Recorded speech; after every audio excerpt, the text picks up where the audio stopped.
नमस्कार प्यारे बच्चों, मेरे चैनल इंद्रधनुष में आप सभी का हार्दिक स्वागत है। बच्चों, आज जो मैं आपके लिए एक कविता लेकर आई हूँ उसका शीर्षक है साथ रहेंगे। साथ रहेंगे यानी कि हम सदा मिलकर साथ रहेंगे, एक साथ रहेंगे। आओ तो इस कविता को पढ़ें और समझें। एक हमारा सूरज दादा, एक हमारी धूप, एक हमारा चंदा मामा, एक उजलता रूप, एक हमारा देश नदी नद, पर्वत सागर नीर, एक बड़ा संकल्प हमारा बने यशस्वी वीर। एक हमारी धरती माता और गगन भी एक, सोने वाली फसल हमारी, चांदी वाली रेख।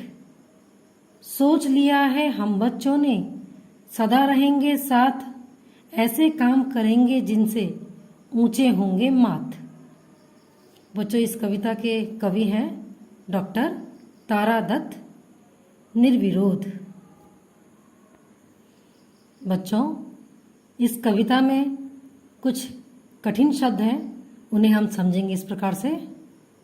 सूरज दादा, सूरज दादा यानी सूरज को बहुत ही पुराना कहा गया है, जैसे कि हमारे दादाजी जो हम सब में सबसे बूढ़े होते हैं।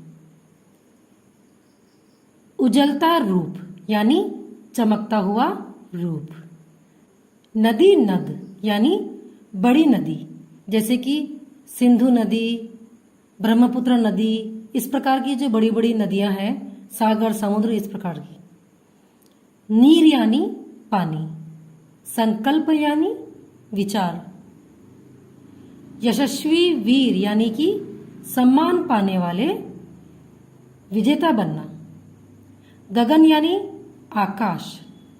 फसल यानी कि हमारी जो फसलें होती है खेतों में, जैसे धान, गेहूं, अरहर, मटर, इस प्रकार की जो फसलें होती हैं।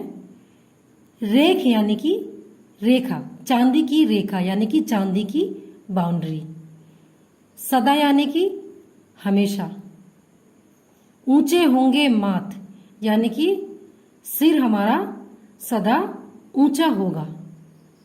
तो बच्चों, इस कविता में जो भाव हमें समझाया गया है उसका यही अर्थ होगा कि छोटे बच्चे आपस में मिलकर कह रहे हैं कि जैसे हम सबका इस प्रकृति में एक ही सूरज दादा है हमें देखने वाला, हमारा चंदा मामा भी हम सबका एक ही है, जिनका रूप हमेशा उजलता दमकता रहता है।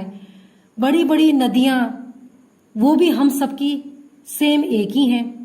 हमारे तो विचार भी बिल्कुल एक जैसे ही हैं कि हम भी ऐसे ही सम्मान पाने वाले वीर विजेता बने, जो दूसरों की हमेशा सेवा करते हैं।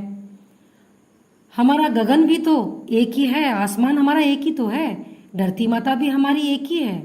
हमारी फसलें, जो फसलें हैं धान गेहूं, वो सब तो सेम खेतों से ही सबको बटते हैं।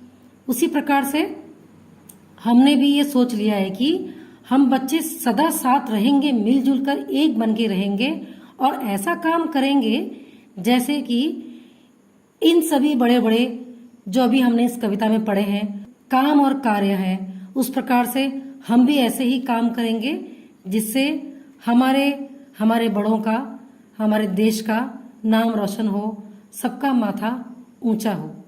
तो बच्चों, यदि आपको ये कविता अच्छी लगती है तो इसे लाइक करें और शेयर करें। धन्यवाद।